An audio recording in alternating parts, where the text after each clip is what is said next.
Hello everybody, and welcome back to another episode of Colony Drop, a Gundam podcast. My name is Brian, my co-pilot is Isaac, and this is a podcast where we talk about anything and everything related to Mobile Suit Gundam. From the anime, to the movies, to the models, to the food. If it's got a Gundam logo on it, we'll talk about it. On this week's episode, we conclude our review of the climactic 1988 film Mobile Suit Gundam Char's Counterattack.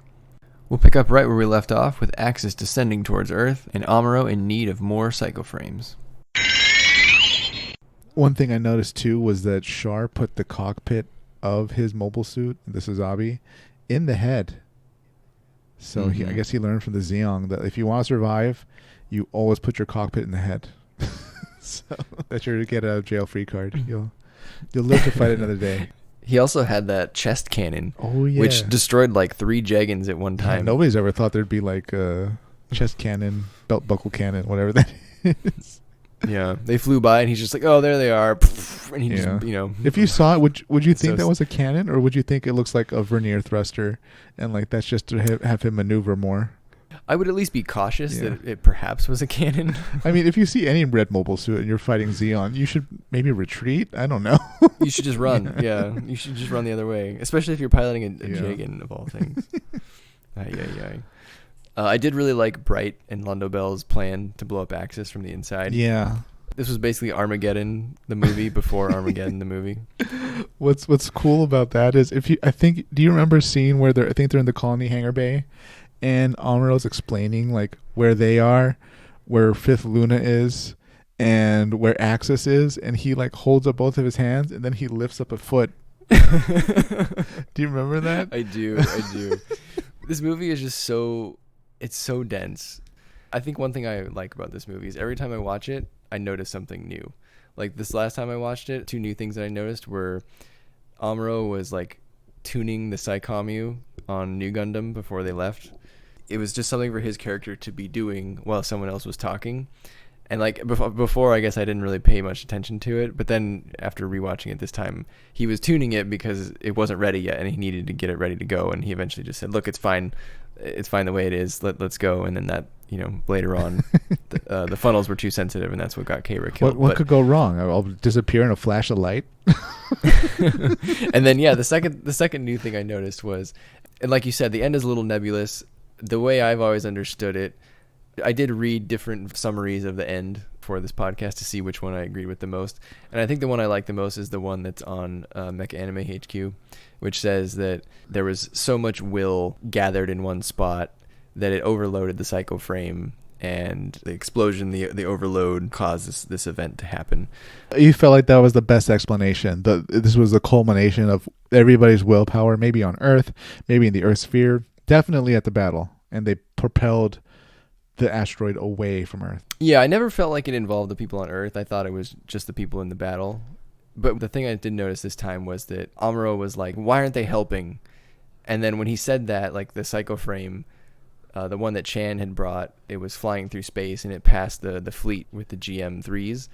And then when the psycho frame passed the GM3s, I think that's when the GM3s, which I think they're from like side 1 or side 2, something like that. That fleet over there. That's when they decided to go help. It was like they were triggered by the psycho frame. They got caught up in that desire to push Axis away. I guess I just hadn't made that connection before, but there's just lots of those little things. So every time you watch this film, I think there's something new to see, just because there's so much crap going on at the same time that you're never going to notice it all the first go around. Yeah. One thing I noticed that's very important for privacy in the world of the Universal Century is Amuro was sleeping and Chan's calling him on the video phone, and it just turns on. Like if you're getting a call in the future, like they'll just see you immediately. Like you won't have time to make yourself composed and then press like accept call button. No, it just turns on. And then like he woke up and he was talking to her and he was like, "Give me 10 minutes." So your sleep will be disturbed. Or maybe that's a military feature actually. Like if you're in the ship and they need you, your phone will just, the video phone will just turn on.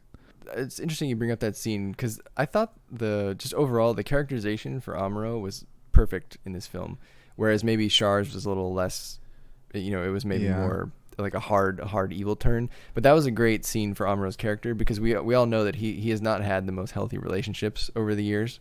That part you're talking about happens right after he's dreaming about Lala. And so he wakes up and he's all flustered. And he's really cold to Chan. And I think she even says that, like, after she hangs up, she goes like, Amuro, you're so cold sometimes. And that's so Amuro, right? Because he's a little bit maladjusted. He doesn't necessarily handle all of his relationships the best way. A lot of them have not ended well, perhaps. He watched Lieutenant Matilda die, his first, quote, crush. I don't know that he's the best at dealing with interpersonal relationships as a new type. Yeah, not only that, but you really feel the stress from Amuro, like just running around, constantly having to deal with Char and save the world again. Of course he'd be tired. Of course he doesn't want to get woken up at the last minute. And, it's just, I don't know. You really feel for Amuro as a guy that's under the gun, a lot of responsibility, overworked, underpaid, underslept, underfed. And and I feel like that shows up in his piloting as well, Yeah. right? I feel like because he's always trying to do something, he pilots like everybody is just in his way, and he kind of just effortlessly moves them out of his way by taking them out one way or the other. Yeah, he's very much like almost a John McClane kind of hero, right? Like he's thrown in the situation, and all right, I guess I'll cut to clean up the mess and be the hero. Yeah, absolutely. He goes out and he's like, oh, okay, well, they banked this way, so Yeah. I'll just shoot him over here. Fine. Yeah. And then I move on to the next target. Zeon, all right, I'll shoot him out of the sky. Oh, Char, all right, let me explain to Char why his ideas are wrong again. Yeah, exactly, right? I mean, Yeah. they duked it out. They used their guns. They lost their guns, and they used their sabers. And so finally, Amuro's just like, fine, you're still not going down, so I'm just going to punch you and rip out your neck on the Suzabi until you go down. And then I'll kick you, and then I'll just rip your cockpit out and shove you into the asteroid and make you watch me foil your plan. How many times do I have to show you Zeons to stop putting these massive cables on the outside of your mobile suits? I think overall, the strengths of this film are the Amuro versus Char resolution and sort of intensity. Anything with Bright in it was very good. The Federation being corrupt yet again is on display. I agree with you, though. I think there are some weaknesses in terms of the backstory of how Char got to where he is. There's a lot of characters here who are all new. I think maybe what do you think it would have been different for you, or maybe some other people that feel that way, if instead of new characters, all these characters were familiar? It definitely would have felt different. That actually would have felt better, I think. That would have felt more like we're getting closure. If Sayla was there, a lot of other characters that we saw from the original series, maybe some from Zeta, it just would have been so much more of an ending. But at the same time, that doesn't really make sense now because we know long after this movie, there's going to be more Zeon. And so this isn't really the end of the story for Zeon or the Federation at all. Just Amuro and Char.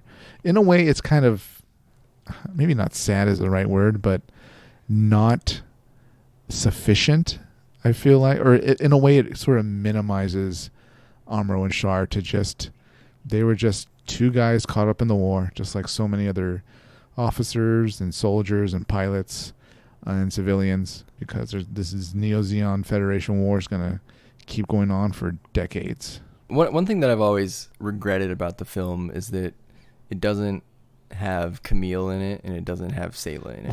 What would Camille do? Like you see him getting wheeled around. Well, presumably Spoiler alert. Spoiler alert. Things don't go great for Camille. Well, presumably I was hoping that he would have recovered by this point. How? I don't know. They've got great technology in the Universal Century. I just feel like Camille and Char, they developed a great bond in Zeta. And to not see Char receive any judgment from Camille for his actions is a bit disappointing. I think it would have just been a better movie. Same thing with Sayla. I mean, Sayla's a little bit different because she was left out of Zeta because her voice actress wasn't available for Zeta. Right. And that's like a huge thing in Japan. If your voice actor or actress is not available, then they take that very seriously and they will not put that character in the film typically. And so in Zeta she was replaced with Beltajica, essentially. Maybe they wouldn't have served the exact same role, but in the original Mobile Suit Gundam novel, Amuro and Sayla sort of fall in love and have this romance. And so I just think if Sayla had been involved, maybe instead of Keira we had Sayla, that would have felt more organic, right? I mean, because all of a sudden you're introduced, oh, this is Kara, she's number 2, and then she kind of just goes and dies. And you don't really have too much attachment to Kara other than you're like, oh, that sucks. Her and Austin Osh were a thing, and now they're both dead. Like that's a bummer. Yeah, who's gonna eat their pasta? Yeah, like again with he pasta. he made enough for 2 people. Now no one's gonna eat it. So I don't know. I've always felt that was kind of a missed opportunity. Absolutely. You know what? This convinces me even more that this movie didn't completely stick the landing, and having more characters, making it an ensemble final movie or final season would have been so much more satisfying, just like you said. Like, it would have felt like such a callback to everybody that we've seen before. God, can you imagine if like even like members of the 8th MS team show up or something? Like if they redid this, like, you know, you see Sanders out there in a Jigen or something, that'd be like, wow. Yeah, I feel like that'd be so much better. It'd be like those Power Rangers episodes where like Tommy like, comes back, yeah. Something like that, or like all the Red Rangers team up, yeah, and like they have to like fight this new enemy or something. Like yeah. they get the Red Rangers from like the past 10 seasons to show up once, or they just get like multiple season Power Rangers to just reunite for like one episode. And I don't know. I feel like it was a missed opportunity. Ultimately, it could have been done better. I understand it wasn't. Maybe Tomino's vision was, yes, I will have the big movie and it'll be a great ending to all this, but that's not what happened. It wasn't as good as it could have been, and Quest never should have had as much screen time as she got. Yeah, I mean, you know, some of that is also just due to circumstance, right? You know, for all we know, a series was never on the table, right? I mean, they probably just said, okay, well, we'll let you wrap it up, but you know, you get 2 hours. And if he knew he already couldn't use Sayla because of the voice actress thing, who knows? I mean, I don't know what was going through his head 30 years ago. I certainly think it was good. I really like the movie, but yeah, there are probably some things that 30 years later, in hindsight, do we wish it had more of this or maybe a little less of this? Certainly, but there's a few funny things I noticed too. If you remember Mirai and her daughter, they're like driving through like a downtown area and there's like a robbery behind them. Mm-hmm. Do you remember that? Yeah, I do. And there's like a bombing and an explosion that takes out like the road behind them. Yep. Yeah, no one seemed to care too much. Yeah, they just continue forward. She kind of like looks through her like side view mirror, and then she just like, oh. And then she like goes back to talking to her daughter about like, I don't know, Hathaway, or I wonder how like Dad's doing in space or something. Trying to keep them focused. Yeah, I noticed that too. What was that about? We didn't really. Yeah, maybe I don't know. Maybe that was her plan to keep her focused. Like, you know what? I can't help the situation. We're just gonna keep driving. And then also, if you remember, Hathaway's allowed on the bridge. Mm-hmm. Right? And like Bright says, you know, oh, if, you know, you can watch the battle from here. If you get scared, you can go to my quarters. And then everyone on the bridge transfers to the combat bridge, just leaving Hathaway exposed on like maybe the one main target of any Neo Zeon mobile suit, right? They would attack the bridge. Yeah, that's true.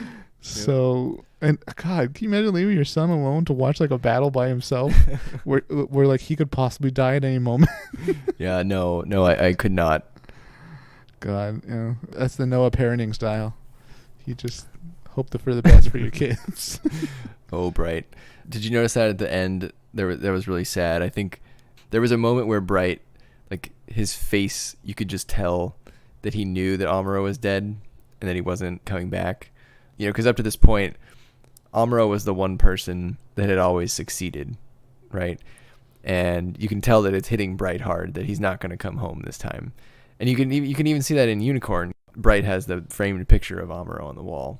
Man, in Unicorn, which is pretty sad, right? Because after Char's counterattack, Bright is kind of, I mean, besides Kai, but no one really likes Kai, right? Yeah, where is Kai? You know, there's no one really left from that original White Base crew. I mean, Mirai, but you know, she's no longer in active duty. Yeah, they're kind of the only ones they got. Like they had a rocky relationship, at least in the beginning, but like surrogate brothers, more or less, but blood brothers, battle brothers. I don't know whatever the military term is. Yeah. So I thought that was really sad. But did Nanai make it out? I don't remember if she died. They never really show. I assume she lived to fight another day because they don't show her dying. She was with, you know, the admiral that they have in Zeon, or whoever's running the ship, and they're just kind of observing from far enough away. So My headcanon is she and whatever's left of Char's Neo Zeon, they went on to make the sleeves. Well, that ship certainly did. That ship is the same ship in Unicorn. They repaired it. The Rarula. Yeah. God, Yeah. again with the hard names. Terrible Zeonic names. But that'll all end thanks to not only the great Dagwin, but King Space Pig. He will ascend the ranks. Yes, prepare for battle and prepare for the buffet. First order business. Simplify the naming scheme of Zeonic suits. We will only be using compound nouns and no made-up words. No consonants next to each other. Yeah. So how about the mobile suits, Isaac? This was like, in a way, peak Zeon, because Gyaradogas, I thought, were the ultimate evolution of Zaku's. It felt like, right? They look so awesome. And yes, I'm talking about Zeon first because Zeon is such awesome designs. That said, Jagdogas, thought they were all right. You know, I'm glad they made something pretty distinguished for like the officers and higher ups. The Sazabi and the New Gundam. I think the New Gundam takes the cake. Sazabi looks a little bit too much like a bird of paradise for my taste. Oh, interesting. Well, it's so rare. But then again, I'm not really into Char. On the Federation side, you know, the Gigans and the Rigazi, they were okay, I guess. They were passable. They were very Federation, so they look very utilitarian, not very flashy, very standardized, simple in a way. Overall, though, the designs were great in the animation, and as old as the animation is, I think it still held very well for mobile suit combat. Yeah, I agree on the animation comment. I think I said this during the F91 review, but to me, this film looks better than F91 to me. I don't know why. I guess maybe it's the color palette in F91 is weird on the Federation side. The Crossbone Vanguard suits certainly look pretty damn great in F91, but on the whole, I think this movie looks better. And again, I can't pinpoint why, but the Rigazi has always just kind of been like a weird thing to me. So right, the Rigazi is a simplified Zeta Gundam that uses what's called a back weapon system instead of like a full transformation into the Wave Rider mode because it was like too expensive to make more Zeta Gundams or something. And there were interesting fact, there were 2 units made of the Rigazi. There was this one in Char's Counterattack, which gets destroyed. But then there was another unit made sometime between then and Unicorn because there's another Rigazi unit on the Rockeye Loom during the Laplace incident. So I thought that was interesting that one of them is still in service. But just overall, the design has always been a little underwhelming to me. It's like trying to be a Zeta Gundam, but like different, but it's not as iconic as a Zeta Gundam. And I don't know, just in the movie, it kind of gets its ass kicked all the time, right? Like Amuro does well with it in the beginning, but you can tell that the Sazabi is clearly outclassing the Rigazi, and that Amuro's not going to win. You know, in the Rigazi, the Rigazi doesn't feel like a main character suit. What do you think about the Rigazi, Isaac? Is it underwhelming to you? Pretty much. I felt like someone was told to draw a Gundam using like only triangles, because like it's very angular. Yeah, thank you. You took the words right out of my mouth. It's very angular, and it's almost like they gave it to people, I would assume, that you're good, but you're not good enough. Like, you'll be able to mop up those Gyaradogas, but if a Jagdoga shows up or some other kind of ace or officer, you're in trouble. And that's about as well as it performs. It's got like a weird kind of half transformation thing.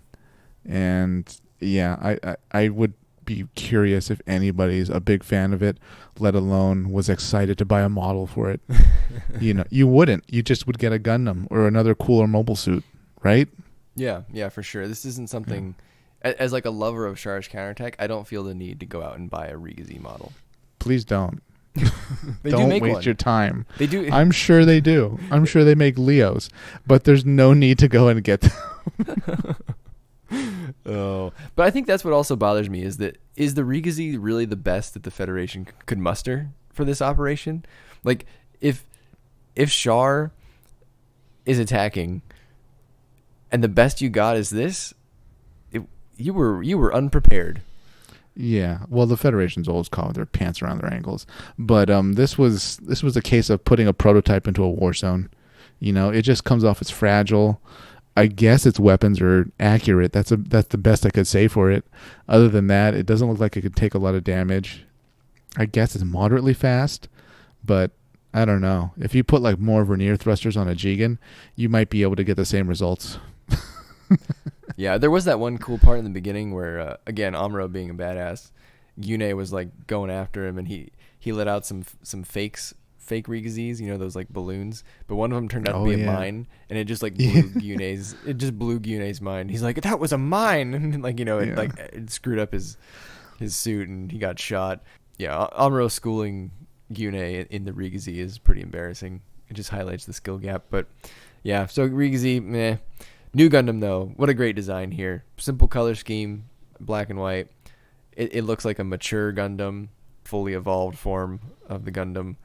And that's perfect given that this is the fully evolved form of Amuro, right? So let's talk a little bit about the Psycho Frame. Amuro talks about how he designed New Gundam himself, but the people at Anaheim, they added on the Psycho Frame, which was leaked to them by, it turns out, Char. Char's Neo Zeon had this Psycho Frame technology, which is essentially embedding nano particle psychomus into the frame. And Char leaked this to Anaheim on purpose so that when he dueled Amuro, it could be on even terms. Which goes back to your point that everything that Char does is about Char. He is the most important. So his duel with Amuro has to be perfect. So he leaked information to make it so. That's arrogant, but it's also so, I don't know, like self-centric, right?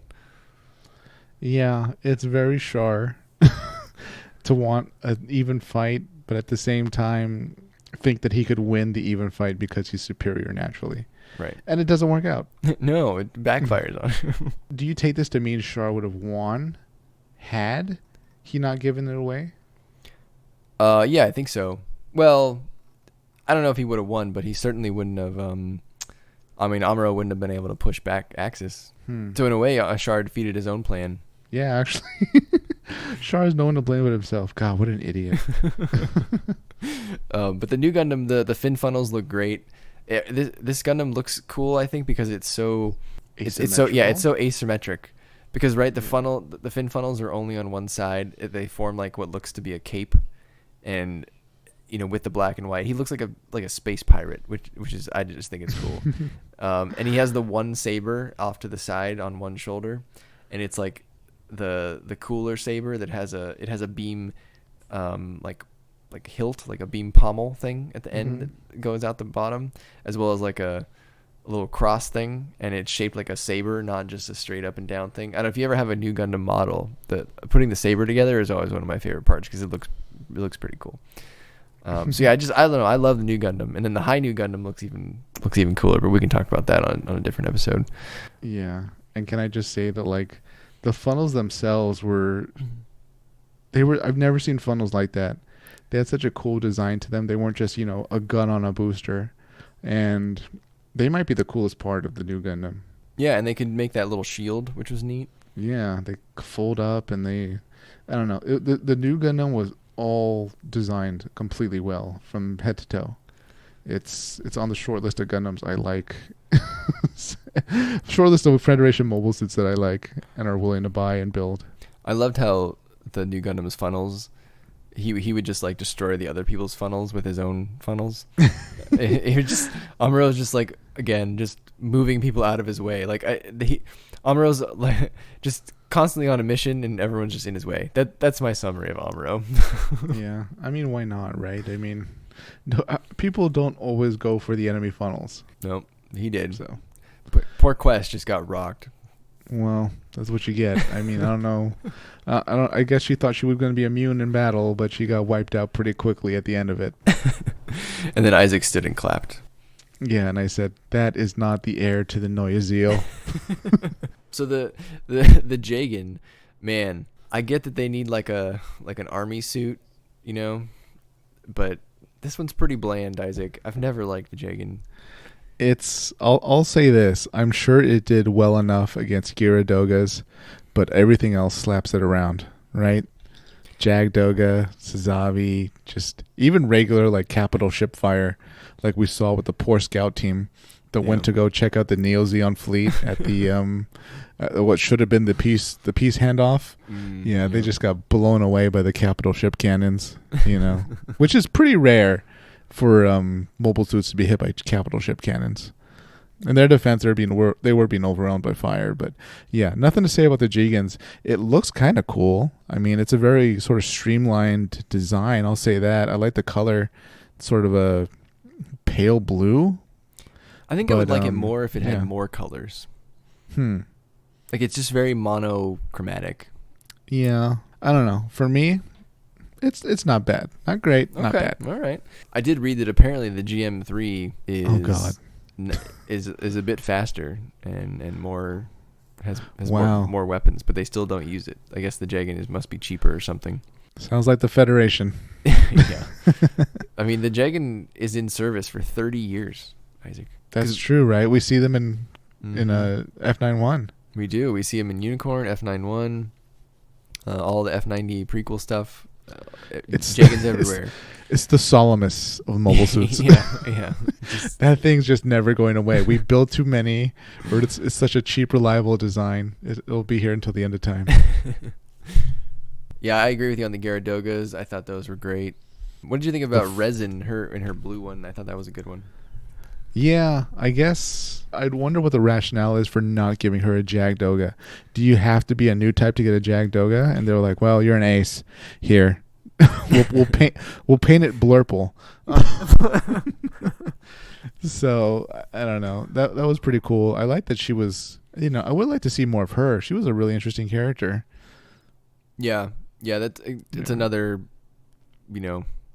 another point on the scale of too many characters, probably. Yeah.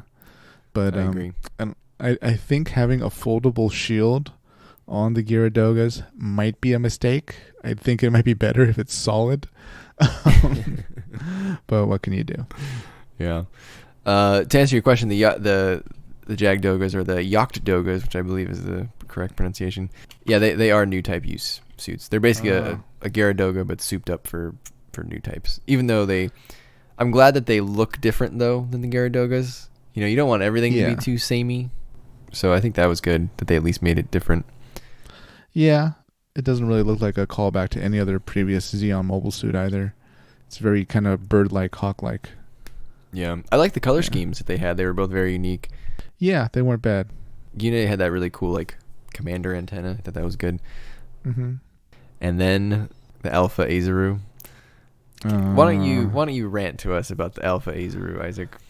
It's not that great, people. It's an ugly color. It's an ugly design. I don't know why it has those massive fuel containers on the bottom. They just look so bulky and unwieldy. It faces a lot of problems mobile armors always face. It's too big for its own good, and at the end of the day, it's just a glorified single-person gunboat. I mean, I don't know why instead of bits they gave it those control-by-wire kind of cannons. You remember those four particle cannons that it had? It did, yeah. She had bits or funnels, whichever one, as well as those wire guided things, which I thought was strange. We hadn't seen those in a while, so yeah. Right, that's kind of a step back. The whole point of the bits is that you don't need the wire.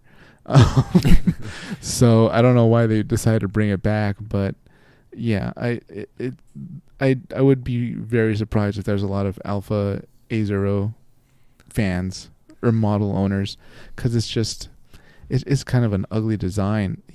Beige, never a good color for Gundams, or I mean, never a good color for mobile suits or robots. Even in the desert, a desert camo looks better than just all beige, all khaki.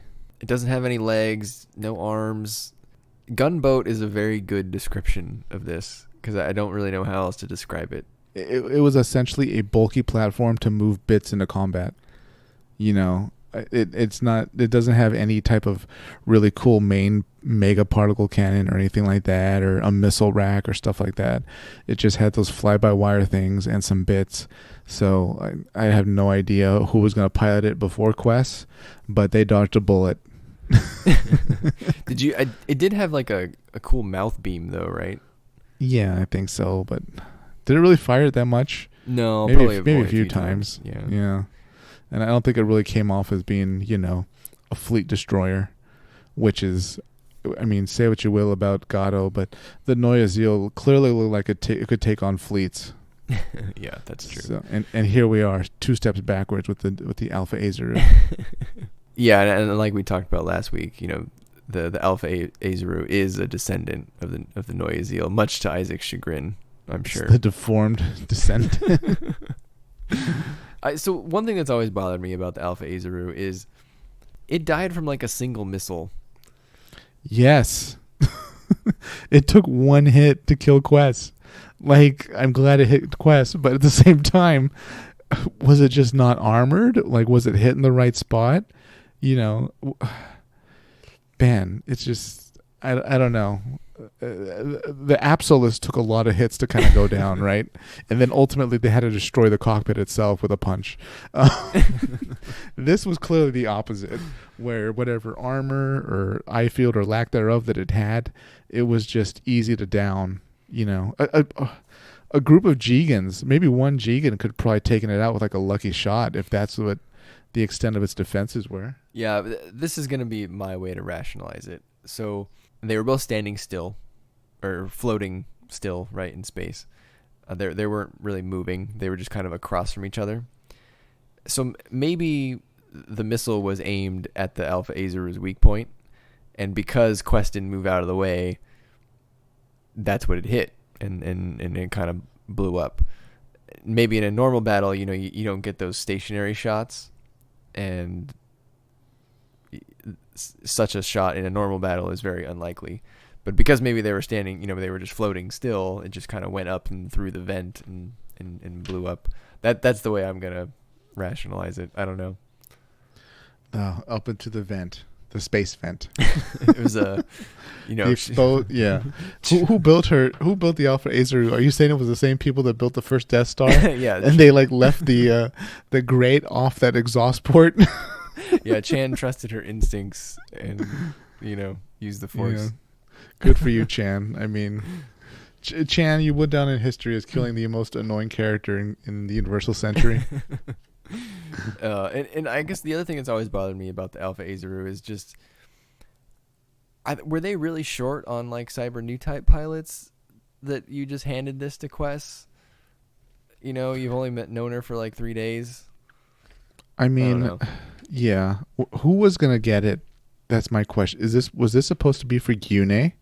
And they changed their mind at the last minute, you know? Did Gyune's little comment about Sayla end up like getting him kicked off the list for the Alpha Azieru?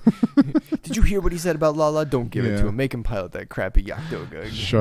Char shows up with like a seating arrangement right before the battle. And then Nai's like, "What's this?" And he's like, "I had a last minute change. We're changing pilots for the Alpha Azieru." Yeah. Don't ask me about it.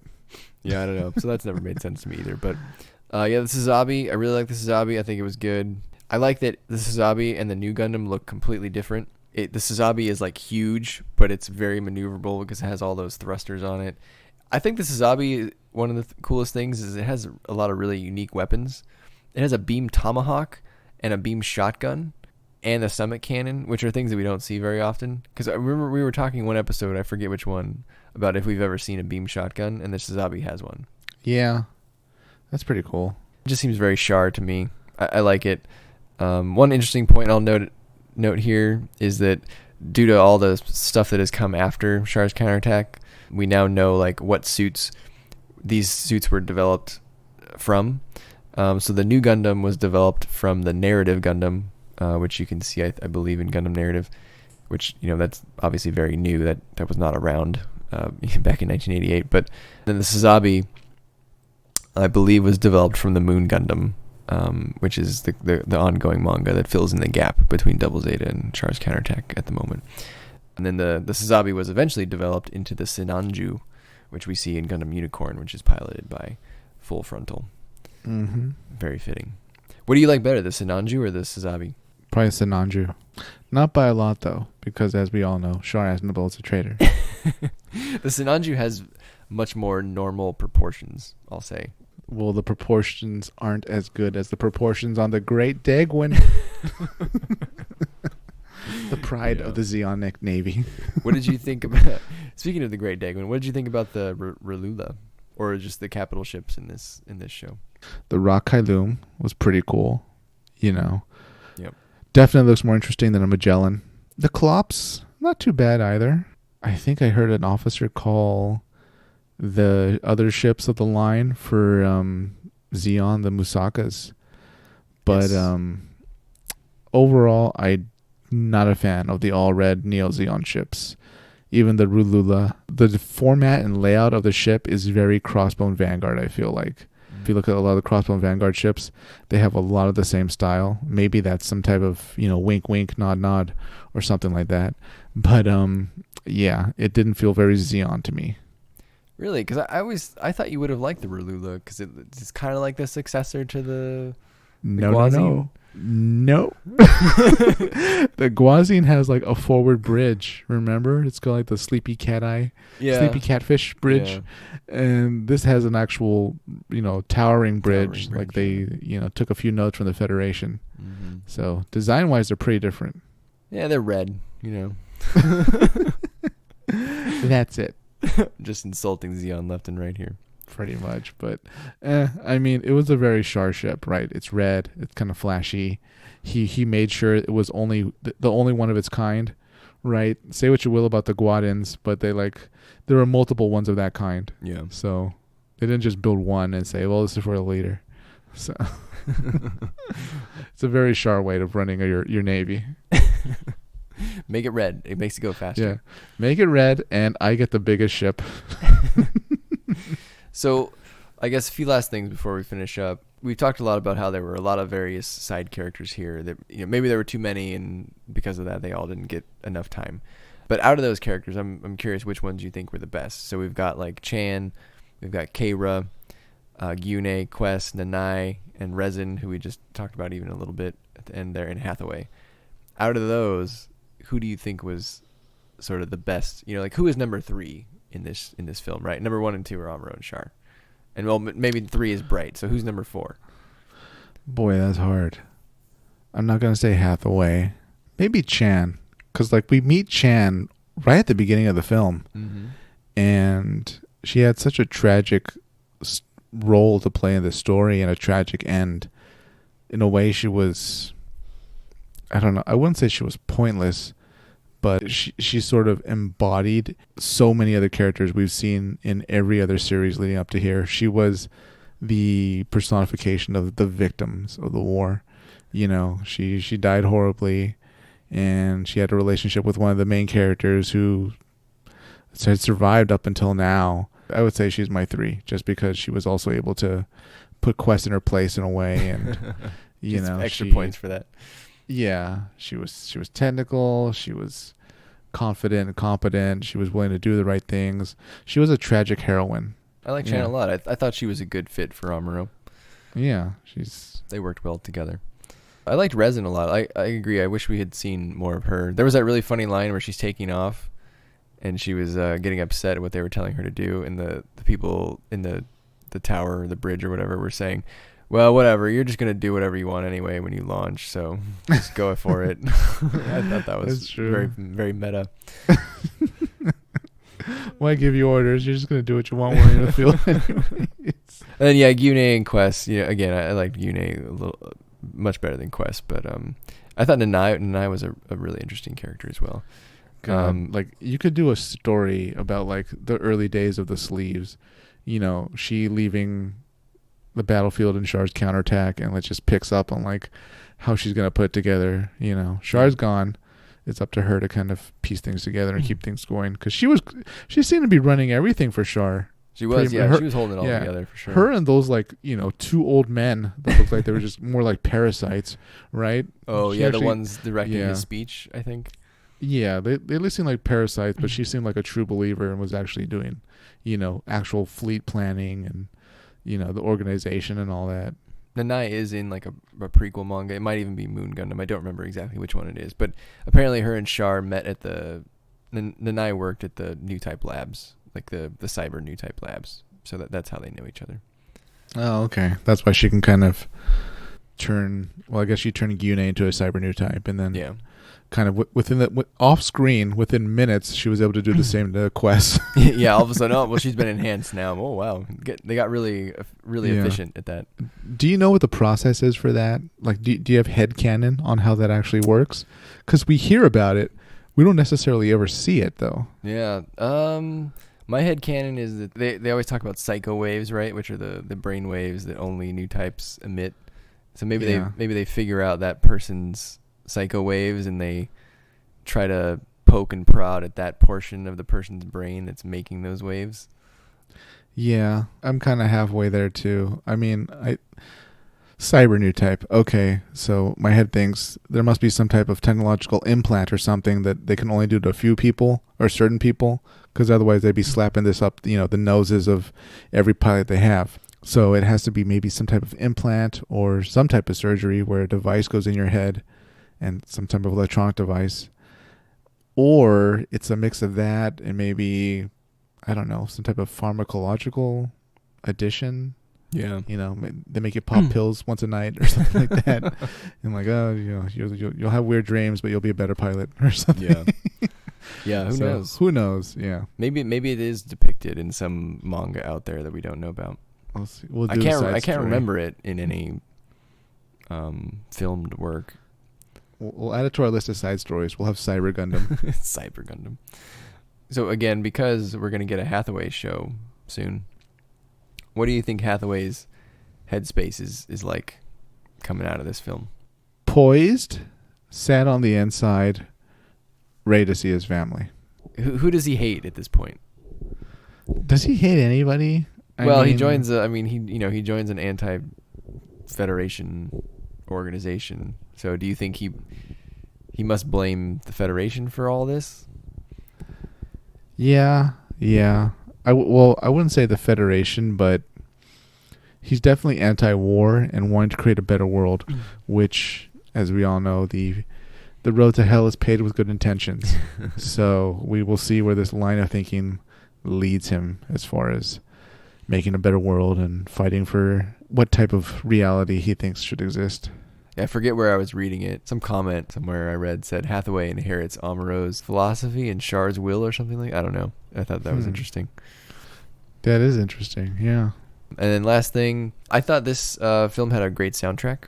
We haven't talked a lot about soundtracks on this podcast before. We will probably do an episode on Gundam openings and Gundam endings at some point. I thought this film's soundtrack was great.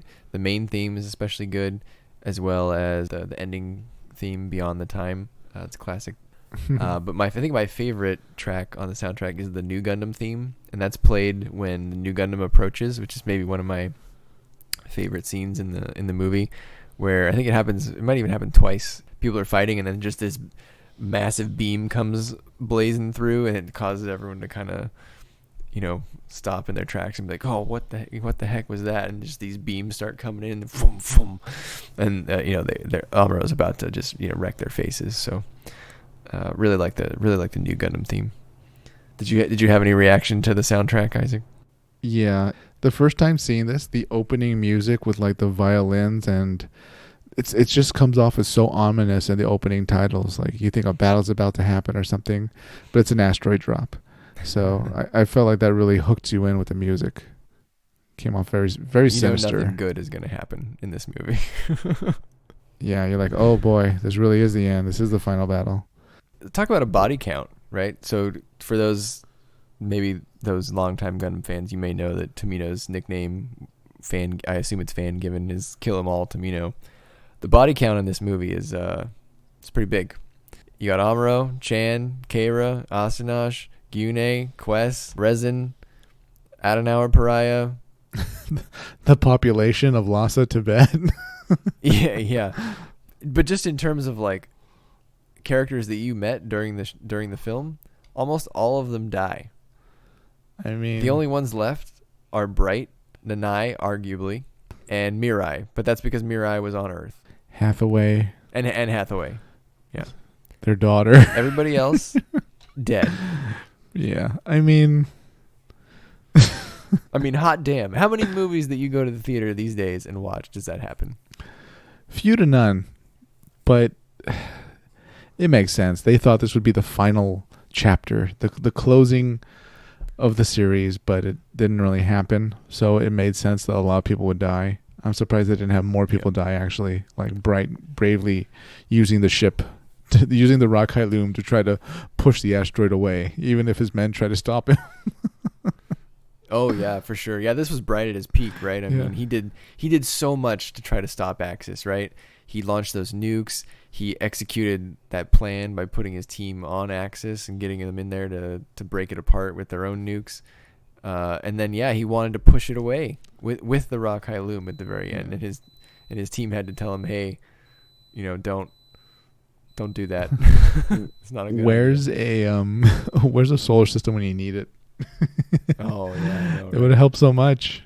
Yeah. Bring it back. Speaking of solar system, there's a scene where they're like using a laser on a colony to try to attack Fifth Luna as it's heading towards Earth. Do you remember that?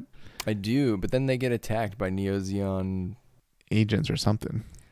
I guess agents or sympathizers, right? Yeah. Is the Federation just installing long-range lasers on colonies now? And like we just never hear about it again?